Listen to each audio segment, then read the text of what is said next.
إن الحمد لله نحمده ونستعينه ونستهديه ونستغفره ونعوذ بالله من شرور أنفسنا وسيئات أعمالنا. من يهده الله فلا مضل له ومن يضلل فلا هادي له. أشهد أن لا إله إلا الله وحده لا شريك له وأشهد أن محمدا عبده ورسوله. اللهم صل وسلم وبارك على سيدنا محمد وعلى آله وأصحابه والتابعين وتابع التابعين والتابعين لهم بإحسان إلى يوم الدين. سبحانك لا علم لنا إلا ما علمتنا إنك أنت العليم الحكيم. رب اشرح لي صدري ويسر لي أمري واحلل عقدة من لساني يفقه قولي ولا حول ولا قوة إلا بالله العلي العظيم. أما بعد. Yang bahagia Datuk Pengerusi, Jawatan Kuasa Surau, Sahibul Fadilah Tuan Imam, Tuan-tuan Haji, para asatizah, seterusnya muslimin, muslimat yang dirahmati Allah Ta'ala sekalian.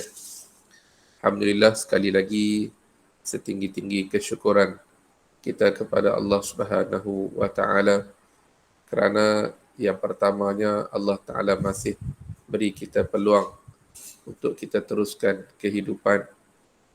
Setiap hari kita mendengar berita berkaitan dengan kematian orang yang kita kenal, yang kita tidak kenal, yang mengejutkan, yang tidak mengejutkan. Namun Allah Ta'ala masih memberi kita peluang hinggalah ke saat ini, ke waktu ini, walaupun kita tidak pasti peluang yang Allah berikan ini sampai bila.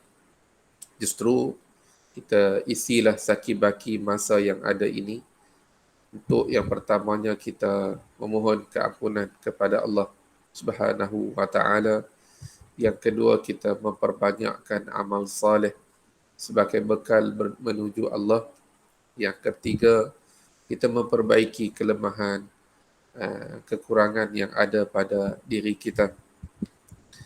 Dan yang keduanya, Alhamdulillah, kita bersyukur kerana diberi izinkan Allah Ta'ala untuk kita teruskan kuliah kita pada pagi ini secara dalam talian. Hari ini hari cuti. Mungkin saya pun tertunggu juga kokotlah nak buat secara fizikal dan sebagainya. Tapi mungkin cara begini ramai yang dapat akses untuk sama-sama mengikuti kuliah. Alhamdulillah, kita akan teruskan kuliah secara dalam talian. Cuma waktu subuh memang agak lewat, agak terkejar-kejar jugalah untuk kita nak berada dalam talian untuk sesi kuliah kita ini. Baik, insya-Allah pada pagi ini saya akan menyambung perbincangan berkaitan dengan neraka. Kalau tuan-tuan masih ingat, tajuk kita yang terakhir kita membincangkan tentang penghuni-penghuni neraka. Penghuni yang kekal, yang tidak kekal, contoh-contoh kesalahan yang mereka lakukan sehingga diazab di dalam neraka. Pada pagi ini kita masih lagi akan membincangkan tentang penghuni neraka. Cuma pagi ini kita akan fokus kepada yang pertama adalah kita nak melihat siapakah yang lebih ramai, penghuni syurga ataupun penghuni neraka. Itu yang pertama. Supaya kita lihat, kita ada perasaan gerun dan takut tu. Tidak terlampau overconfident. InsyaAllah lah kita ni ahli syurga dah. Memang kena ada rojak. Rojak ni adalah kita berharap dan bersangka baik kepada Allah. Allah akan ampunkan dosa kita. Allah akan masukkan kita dalam syurga. Tapi pada masa yang sama kena ada juga kebimbangan dan ketakutan yang akan membentengkan kita daripada melakukan perkara mungkar dan maksiat. Itu yang pertama. Yang kedua, kita akan lihat pula siapa yang lebih ramai dalam neraka tu, lelaki ataupun perempuan. Ini semua ada sandarannya, dalilnya. Bukan saja-saja kita reka ataupun ulama berijtihad, tidak ada dalil-dalil yang jelas menceritakan tentang semua ini. Yang ketiga, kita akan lihat insya-Allah tentang saiz tubuh ahli neraka. Sebab kita sebut di akhirat ni, saiz tubuh kita ni berbeza-beza. Nanti bila dibangkitkan di padang mahsyar, ada saiz tubuh tertentu, fizikal yang tertentu. Nanti bila dah wal'iyazubillah yang mana masuk neraka, ada pula tubuh yang sesuai untuk ahli neraka. Bila masuk syurga, maka tubuhnya disesuaikan pula untuk syurga. Begitulah keadaannya. Sebab tubuh ni adalah tempat roh. Roh itu tidak bertubuh. Roh ni dia bukan macam ada tangan, ada kaki, ada kepala, mata. Itu adalah jasad. Roh ini rahsia Allah Ta'ala yang kita tak tahu bagaimana, tetapi sakitnya manusia ataupun dia rasa nikmatnya manusia adalah daripada tubuhnya. Tubuh itu yang membolehkan dia rasa seronok, dia rasa selesa, dan dengan tubuh itu jugalah dia rasa terseksa. Jadi oleh kerana itu, Allah jadikan tubuh itu pakaian bagi roh untuk dia rasa nikmat ataupun dia rasa seksaan. Sebab tu bila masuk ke alam barzakh, alam kubur, pandangan jumhur, walaupun ada sedikit di kalangan para ulama mengatakan roh sahaja di alam barzakh, namun majoriti para ulama mengatakan di alam barzakh pun kita akan dibangkitkan roh dan jasad. Di akhirat pun sama, roh dan jasad. Jadi yang kata jasad itu adalah tempat bagi roh. Roh tu bukanlah ada mata, bukanlah ada telinga, ada tangan, kaki, dan roh itu sesuatu rahsia Allah, kita tak tahu bagaimana. Tapi yang kata telinga, mata, tangan, kaki, badan itu adalah jasad. Jasad. Baik. Yang pertama, kita akan lihat perbandingan antara ahli syurga dengan ahli neraka. Kita lihat ayat Allah Subhanahu wa taala surah As-Saba, surah Saba ayat 20. Allah Ta'ala berfirman, A'udzubillahi minasyaitanir rajim. وَلَقَدْ صَدَّقَ عَلَيْهِمْ إِبْلِيسُ ظَنَّهُ فَاتَّبَعُوا إِلَّا فَرِيقًا مِنَ الْمُؤْمِنِينَ. Surah Saba ayat 20. Ayat ini sikit sebanyak menggambarkan kepada kita ramai yang ikut iblis. Dan sesungguhnya iblis telah dapati sangkaan yang tepat terhadap mereka. Apa sangkaannya? Iaitu mereka akan ikutnya, kecuali sebahagian dari orang yang beriman. Maksudnya apa? Maksudnya iblis ni peringkat awal, iblis pun tidak pasti ramai ataupun tidak yang akan ikut dia. Cuma dia rasa-rasa, dia sangkaan dia akan ramai yang ikut dia. Maknanya dia tidak confirm, dia tidak pasti. Dia agak-agak dia mungkin ramailah yang akan ikut dia nanti bila dia goda dan sebagainya. Dan iblis mendapati sangkaannya betul. Berarti memang ramai sungguh yang ikut iblis ni. Ikut iblis ni maknanya tergoda dengan hasutan, godaan iblis yang akhirnya ke neraka. Illa fariqan minal mu'minin. Kecuali sebahagian daripada orang beriman. Makna di kalangan orang beriman tu pun yang ada yang akan ikut iblis. Sampai begitu sekalilah. Bila ayat ni kita boleh lihat sedikit gambaran yang ramainya yang akan ikut iblis. Maknanya mereka yang pertama tidak beriman, yang kedua yang derhaka, ahli maksiat, sebagainya lah. Kalau kita buat perkiraan mudah, kita nak nampak mana yang lebih ramai, ahli syurga atau ahli neraka. Baik, ahli syurga ni syarat dia mesti iman. Mesti iman. Kecuali ahlul fatrah. Ahlul fatrah ni mereka yang hidup selang masa antara dua nabi terputus, tak sampai Islam kepada mereka.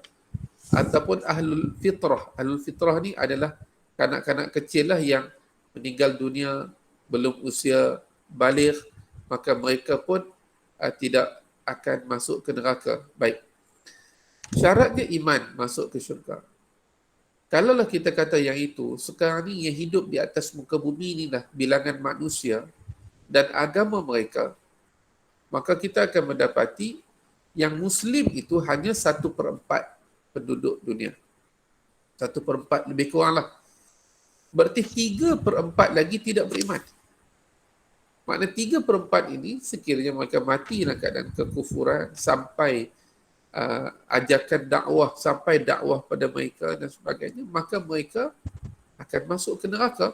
Jadi maknanya 3/4 penduduk dunia ini ke situ. Ramai. 1/4 sahaja yang Muslim. Baik. 1/4 yang Muslim tu pula kita boleh lihat macam-macam jenis Islam. Macam-macam jenis Muslim. Ada yang Muslim benar-benar Muslim, beriman, bertakwa. Ada yang termasuk dalam kumpulan-kumpulan yang sesat. Dan macam-macam lagi lah. Jadi kita boleh lihat satu gambaran. Ahli neraka itu jauh lebih ramai dari ahli syurga.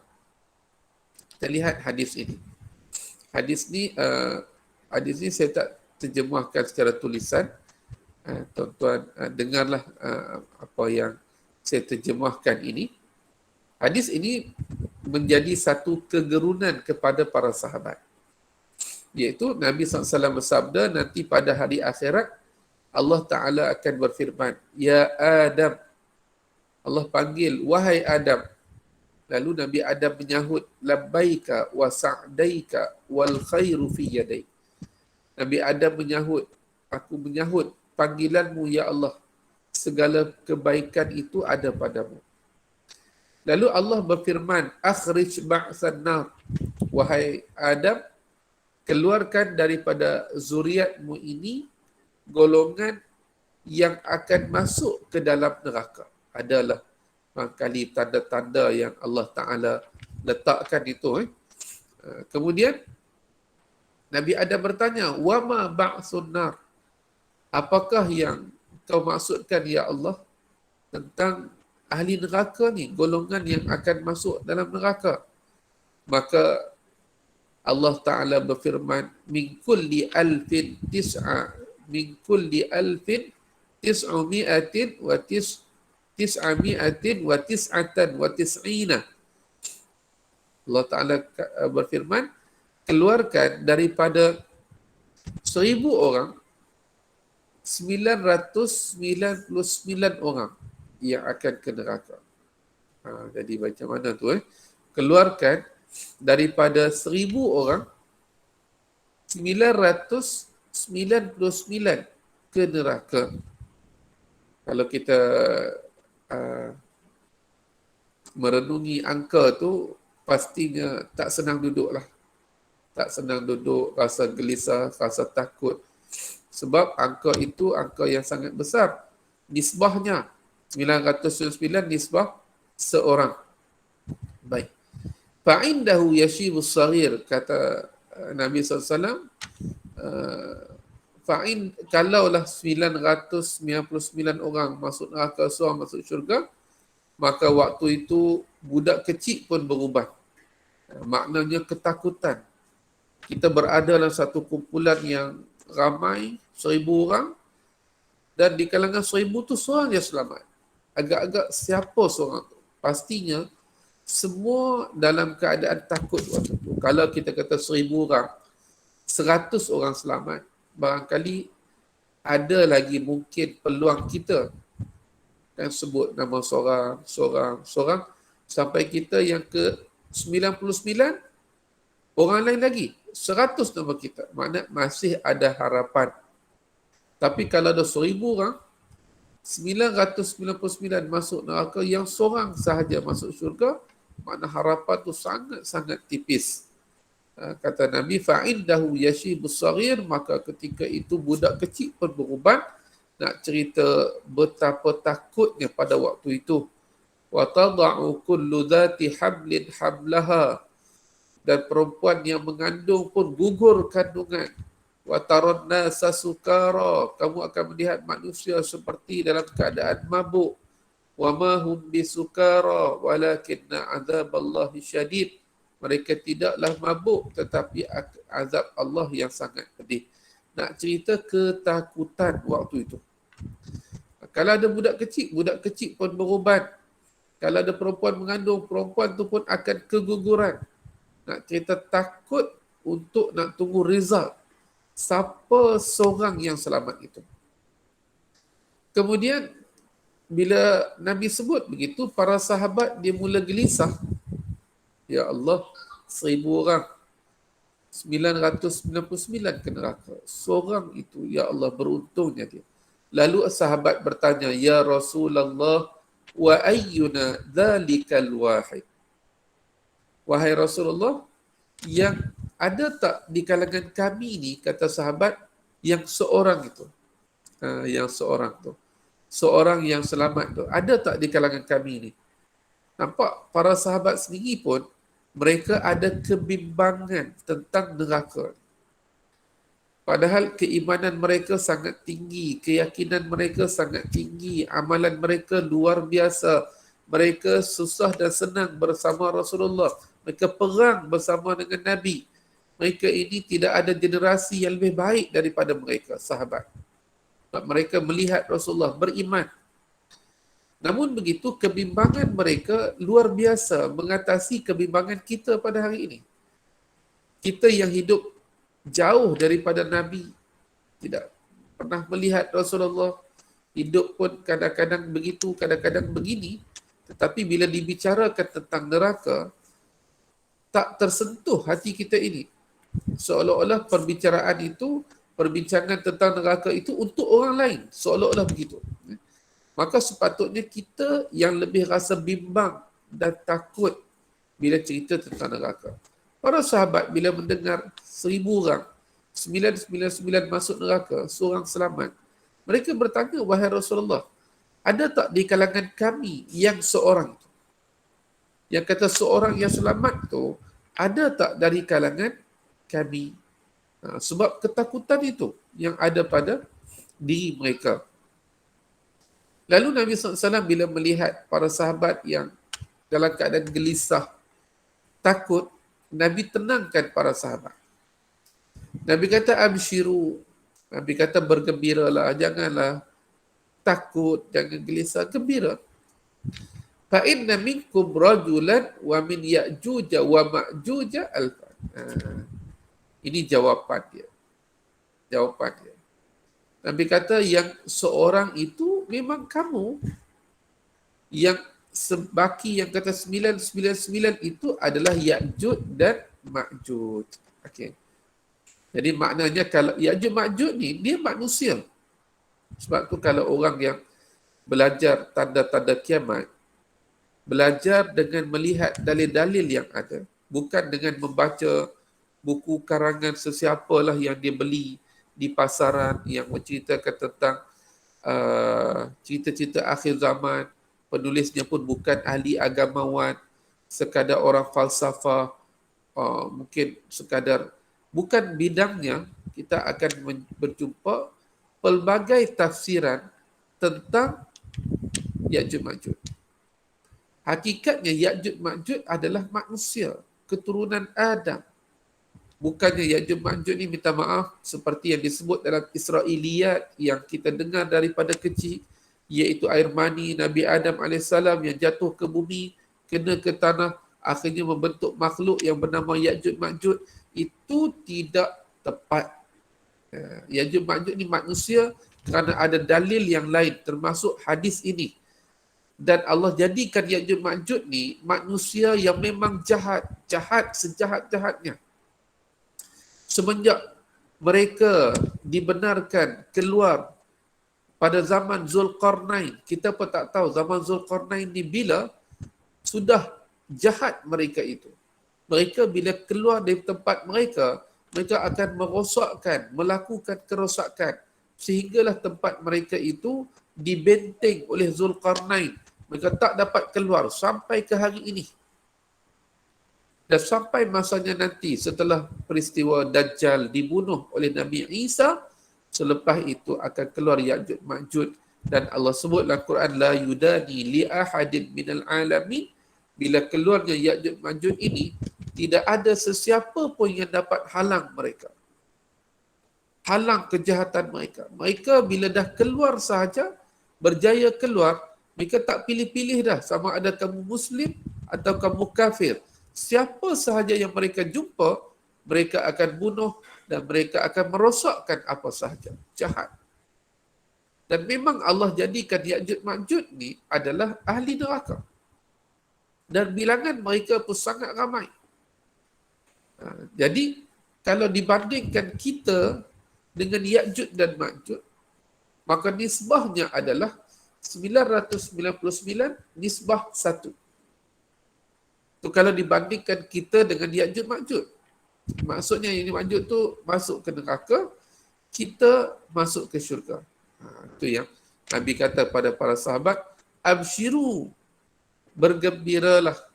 Kerana yang aku maksudkan tadi, daripada 1000 orang, 999 masuk ke neraka, itu adalah Ya'juj Ma'juj. Yang seorang tu kamulah, kata Nabi SAW. Dia Nabi berdoa. Nabi kata, walladhi nafsi biyadih, inni arju an takunu rubu'a ahlil jannah. Demi jiwaku dalam kekuasaannya, kata Nabi SAW. Aku berharap kamu semua, yakni umat Nabi Muhammad, menjadi 1/4 penghuni syurga. 1/4.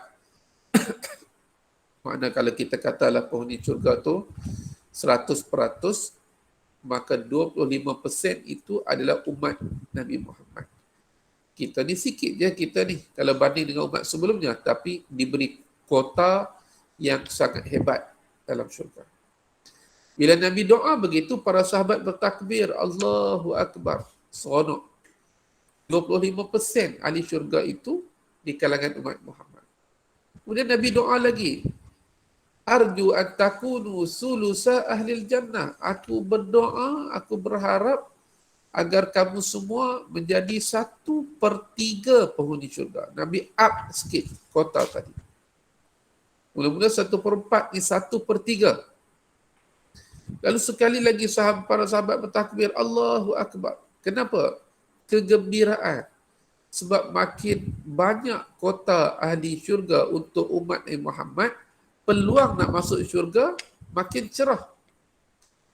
Makin cerah. Maka para sahabat gembira. Bila Nabi doa lagi, arju an takunu nisfa ahlil jannah.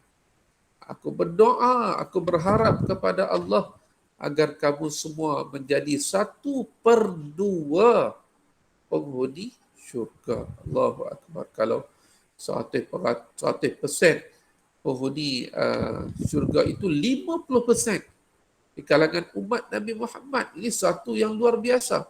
Nanti sampai cerita tentang syurga, kita akan jumpa pula dalil yang menunjukkan kita umat Nabi Muhammad lebih ramai dalam syurga berbanding umat yang lain.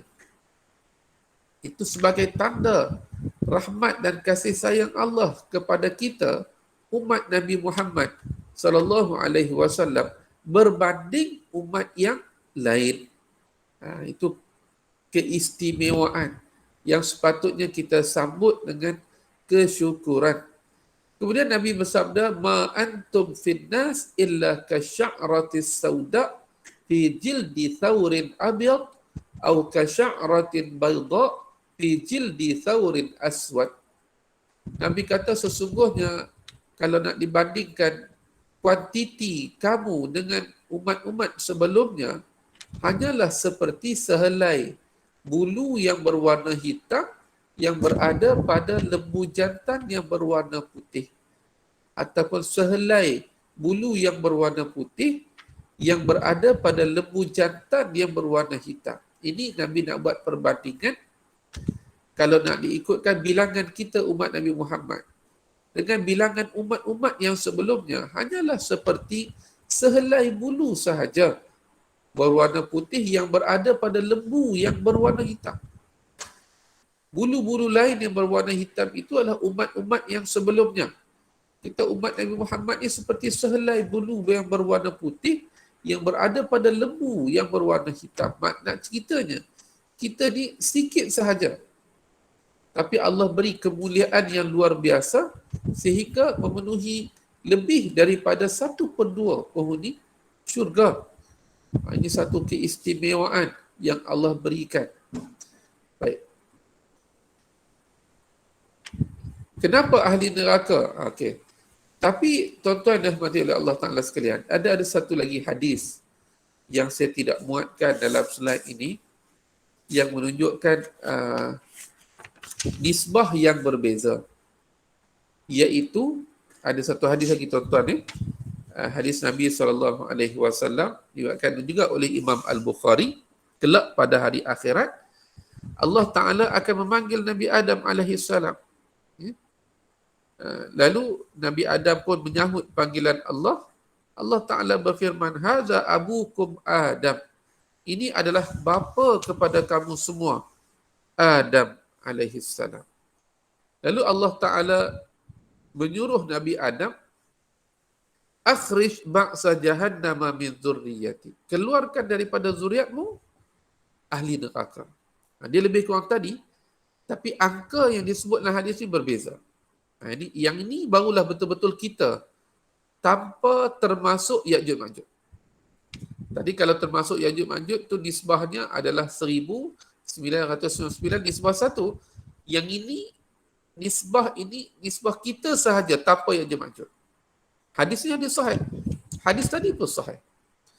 Baik. Lalu Allah Ta'ala firman, "Wahai Adam, keluarkan dari kalangan umatmu, zuriatmu yang akan masuk ke neraka." Lalu Nabi Adam alaihissalam bertanya, "Ya Rabbi, kam ukhrij?" Wahai Tuhanku, berapa banyak yang aku nak keluarkan? Lalu Allah Ta'ala firman, "Akhrij min kulli mi'atin tis'atan wa tis'in." Ya Rasulullah, idza akhadha minna min kulli mi'atin tis'atun wa tis'in ukhidha minna famadha yabqa minna qala inna ummati fil kasya'ratil bayda fi thawril aswad. Ada hadis Nabi kata, Allah Ta'ala kata, "Wahai Muhammad, keluarkan daripada zuriatmu yang akan masuk neraka." Lalu Nabi Adam bertanya, berapa bilangannya? Maka Allah berfirman, keluarkan daripada 100 orang. Ini 100 orang, tadi 1000. Daripada 100 orang, 99 ke neraka, seorang ke syurga. Ini kata Al-Imam Ibn Hajar Al-Asqalani ketika mencuba untuk menyelaraskan antara dua hadis ini. Hadis yang kata 1999 ke neraka, seorang ke syurga, dengan hadis ini daripada 199 ke neraka, seorang masuk syurga, ingin ditaufikkan. Bahasa Arab taufik ini cuba diselarikan. Maka kata Imam Ibn Hajar Al-Asqalani, hadis yang kata 1000 itu hadis yang merujuk pada Ya'juj Ma'juj. Kalau buat perbandingan kita dengan Ya'juj Ma'juj, kita satu, mereka 999 akan masuk neraka. Tapi hadis yang kedua kita bacakan ini, yang diriwayatkan oleh Imam Al-Bukhari tadi, merujuk kepada kita tak termasuk Ya'juj Ma'juj. 100 orang, seorang masuk syurga. Itu nisbahnya. Jadi pun kena ada kegerunan dan ketakutan. 100 orang, makna kalau angkanya berapa, bilangan itu kita nisbahkanlah. Kalau 100, hanyalah 1% sahaja yang akan masuk ke syurga. Kalau 100 orang, seorang. Bukan begitulah. Kalau 1000 orang, 10 orang. Kalau 10,000 orang, 100 orang. Itu pun satu angka yang menggerunkan dan menakutkan kita. Yang perlu kepada kesungguhan kita untuk beramal agar dapat dimasukkan ke dalam syurga. Ini perlukan kesungguhan. Tetapi itu lebih, kita nisbahnya lebih kecil, lebih besar berbanding 999 seorang bersama dengan Ya'juj Ma'juj. Baik. Timbul persoalan, kenapa ramai sangat ahli neraka ini? Kenapa? Walau syi'na la'ataina kulla nafsin hudaha. Allah sebut dalam Quran surah As-Sajdah, kalau kami nak, kami boleh berikan hidayah kepada semua orang sahaja. Tapi Allah jadikan ini sebagai satu ujian kepada kita umat Islam yang beriman, yang Allah berikan nikmat iman. Sejauh mana usaha kita menyampaikan Islam itu kepada pertama yang non-Muslim, yang kedua adalah yang orang Islam tetapi memerlukan kepada bimbingan. Dan kalau kita lihat dakwah Nabi SAW, di zaman sama ada di zaman Mekah atau zaman Madinah, penumpuannya kepada aspek dakwah itu, nak menyampaikan Islam, menyebarkan Islam dalam segenap sudut aspek dalam kehidupan manusia. Kenapa? Kerana nak menyelamatkan manusia sebanyak mungkin daripada azab Allah. Walaupun akhirnya dia akan balik kepada Allah Ta'ala yang memberikan hidayah ataupun tidak sesuai dengan ilmu Allah, kebijaksanaan Allah. Allah tidak pernah menzalimi sesiapa pun. Jadi, bila kita lihat kenapa ramai sangat ahli neraka, maka kesimpulan yang boleh kita buat adalah yang pertama, ramai yang tidak beriman. 1/4 sahaja penduduk atas muka bumi ini yang Muslim. 3/4 lagi tidak. Besarnya tanggungjawab kita. Jangan lihat kepada dunia yang mungkin kita rasa tak mampu. Lihat di tempat kita sudahlah. Di Bangi ni. Di tempat kediaman masing-masing. Ada tak non-Muslim?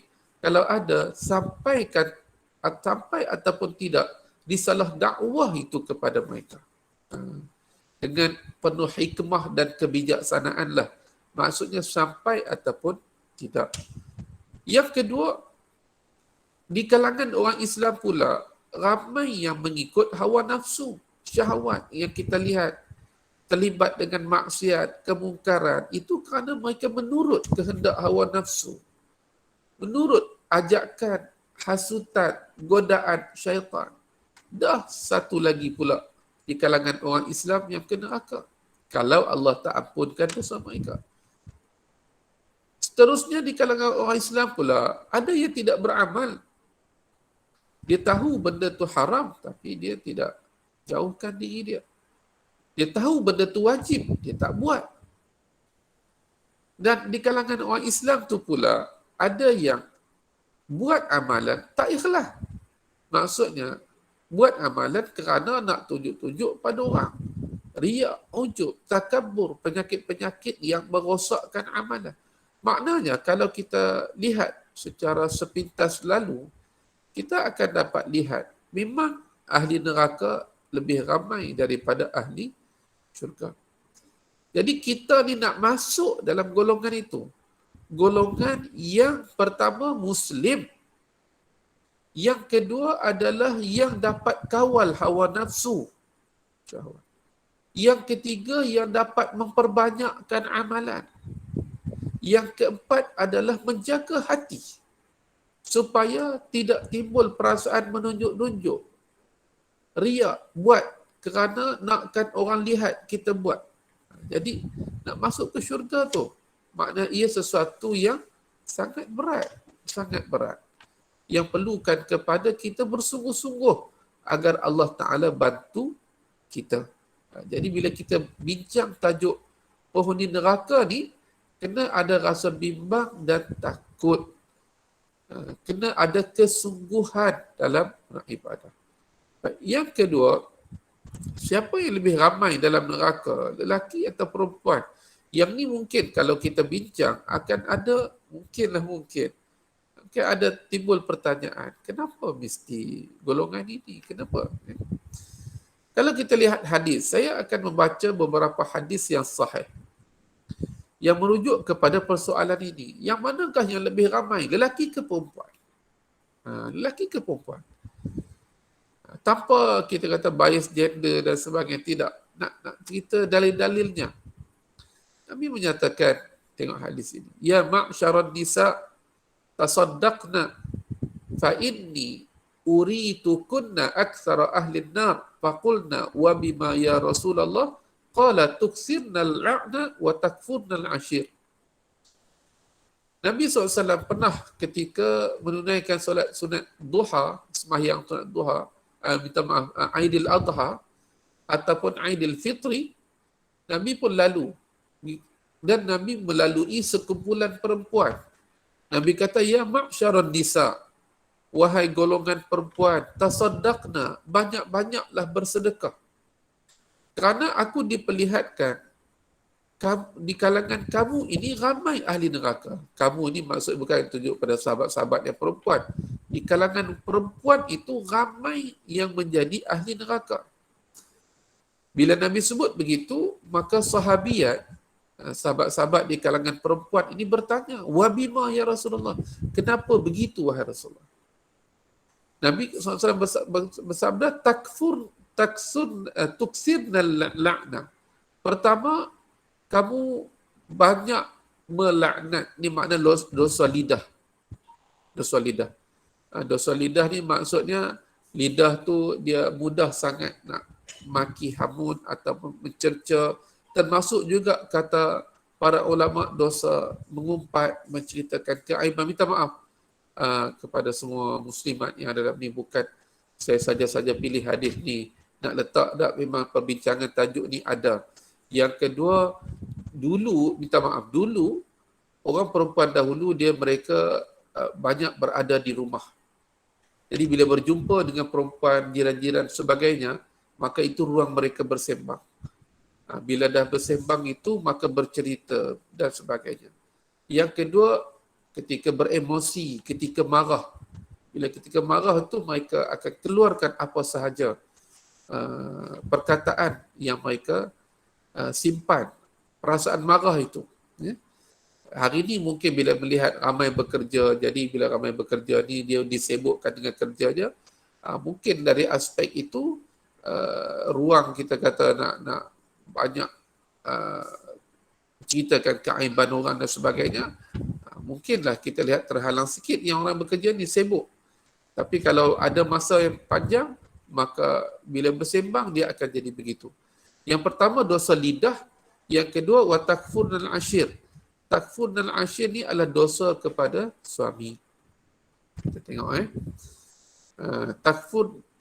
takfurnal ashir ni kata para ulama bermaksud mereka tidak menunaikan hak kepada suami, dan ada yang para ulama mengaitkan dengan hadis yang lain, iaitu mereka perempuan akan berkata, sesungguhnya kamu tak pernah buat kebaikan itu. Bila dia marah suami dia kata, abang tak pernah tolong saya. Abang tak pernah nak tolong saya di dapur, tak pernah tolong saya sidai baju. Bila dia marah, bila dia menafikan kebaikan yang pernah dibuat oleh suami itu. Jadi menafikan kebaikan dibuat oleh suami itu adalah satu dosa. Satu dosa. Bukan kata suami ini semua masuk syurga, tapi nak cerita kesalahan-kesalahan yang kerap dilakukan oleh perempuan yang kalau mereka tak hati-hati, mereka tak taubat kepada Allah, mereka tidak mendapat keampunan suami, kemaafan suami itu, maka dibimbangi termasuk dalam hadis ini. Begitu juga hadis yang lain. Nabi menyebut, Nabi pernah berdiri di pintu syurga dan Nabi melihat ini in advance akan datang. Nabi melihat ramai yang masuk ke syurga ni adalah orang miskin, orang yang hidup susah tapi beriman. Dan kata Nabi, aku juga berdiri di pintu syurga, pintu neraka, dan aku melihat ramai yang masuk itu adalah perempuan. Begitu juga hadis yang akhir ini. Jadi maknanya kenapa? Soalannya kenapa? Bukan bererti perempuan jahat, tidak. Malah perempuan-perempuan yang terbaik, yang baik, mendahului lelaki masuk syurga, ramai. Ini nak cerita kebanyakan. Jadi dalam kitab ini yang saya rujuk ini, dibahaskan kenapa begitu perempuan. Yang pertama disebut, dari sudut bilangan pun perempuan lebih ramai daripada lelaki. Sebab di akhir zaman nanti nisbahnya, ada hadis sebut 50 nisbah 1, ada sebut 40 nisbah 1. Maknanya dari sudut yang pertama, bilangan perempuan tu lebih ramai. Yang kedua, ada kata para ulama, itu permulaan sahaja. Permulaan masuk ke neraka, tapi bila mana dah dapat syafaat, maka orang perempuan akan mendahului lelaki di sudut bilangannya dalam syurga. Tapi sebelum diberikan syafaat, bilangan perempuan dalam neraka itu jauh lebih ramai. Jadi tuan-tuan, kita mengambil yang positif lah daripada hadis-hadis ini, iaitu perlunya penekanan khusus kepada kaum wanita ini.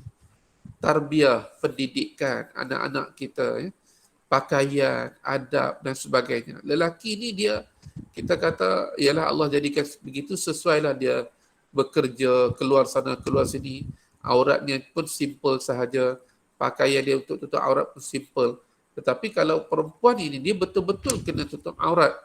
Kalau dia tak niat menutup aurat, walaupun dia berpakaian, bila dia keluar, maka dibimbangi fashion dan pakaiannya itu juga tidak menepati syarat menutup aurat. Jadi Allah jadikan mereka ini dari sudut pakaian dan sebagainya lebih dipelihara. Bukan kerana merendahkan mereka, tidak. Kerana mengangkat maruah, kemuliaan, kehormatan orang perempuan ini. Sehingga mereka tak mudah-mudah dipertontonkan kepada orang lain. Tak mudah-mudah mereka memperlihatkan diri mereka kepada orang lain. Mulia dan hebatnya kaum wanita ini. Baik. Antara dosa utama yang disebut dalam hadis yang kita bacakan tadi, dosa perempuan ini, laki pun ada yang sama naik juga ni kan. Sama je lah bila dah mengetih sampai 3 jam. 3 jam tu mengetih apa dah. Mula-mula setengah jam mungkinlah tajuk ilmiah. 1 jam boleh tahan lagi. Jam yang kedua tu dah cerita tentang orang lain dah lah. Sampai jam yang ketiga, cuba kita duduk. Kalau sembang lama-lama ni, mula-mula tu cantik. Hak lepas tu dia dah mula nak cerita keaiban orang dan sebagainya. Yang tu yang kita takut. Antara dosa yang utama adalah dosa lidah. Laknat, mengumpat dan sebagainya. Yang kedua, dosa tidak mentaati suami, tidak menunaikan hak. Bagi yang hadir kuliah, yang mendengar, yang ada perasaan tak puas hati, itu insya-Allah tak termasuk. Ini kita cerita secara umumnya begitu. Selain itu, mereka juga punya emosi dan jiwa yang lembut. Perempuan Allah jadikan sangat istimewa. Dia ada emosi yang sangat lembut, sesuai dengan sifat keibuan, mendidik anak-anak penuh kesabaran. Dan orang akan ambil kesempatan di atas emosi dan jiwa yang lembut ini, sehingga mereka juga mudah dipengaruhi. Dipengaruhi dengan kita kata mungkin, ini saya tak cerita perempuan, ibu-ibu yang ada dalam kuliah ni, tidak. Kita cerita secara umum lah.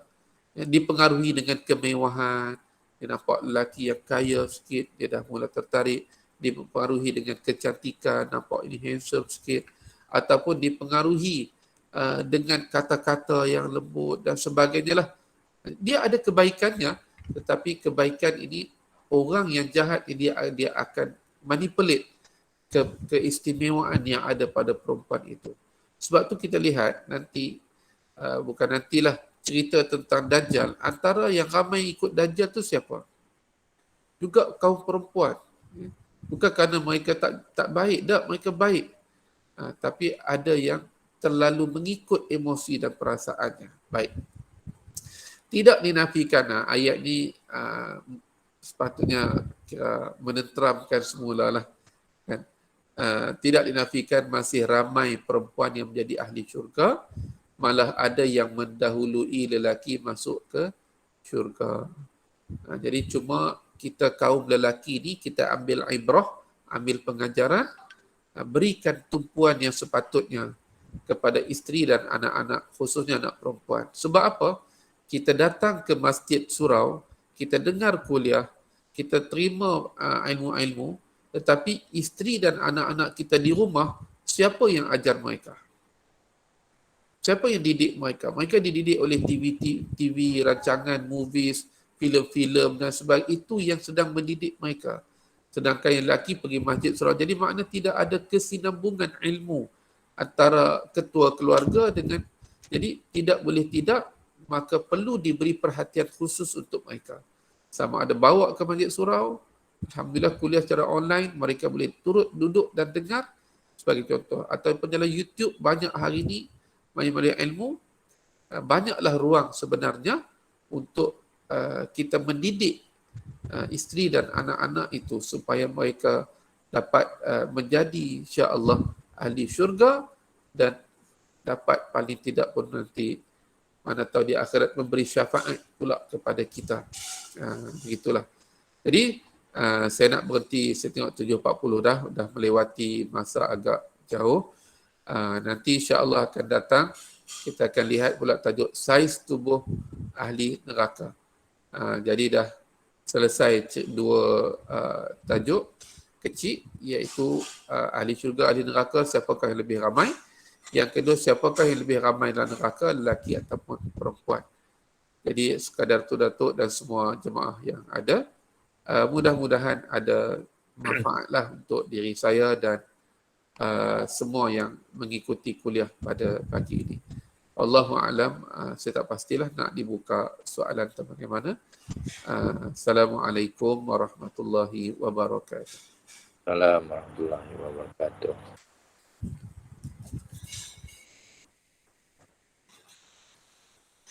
Ada soalan?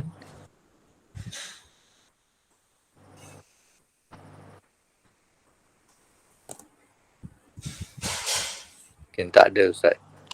Okey, kalau tidak ada, saya tutup dengan doa. A'udzubillah minasyaitonirrajim. Bismillahirrahmanirrahim. Allahumma anfa'na bima 'allamtana wa 'allimna ma yanfa'una. Allahumma zidna 'ilma warzuqna fahma. Allahumma ij'alna minal ladzina yastami'una al-qawla fayattabi'una ahsana. Sallallahu ala sayyidina Muhammad wa ala alihi wa sahbihi wa baraka wa sallam. Walhamdulillahi rabbil alamin.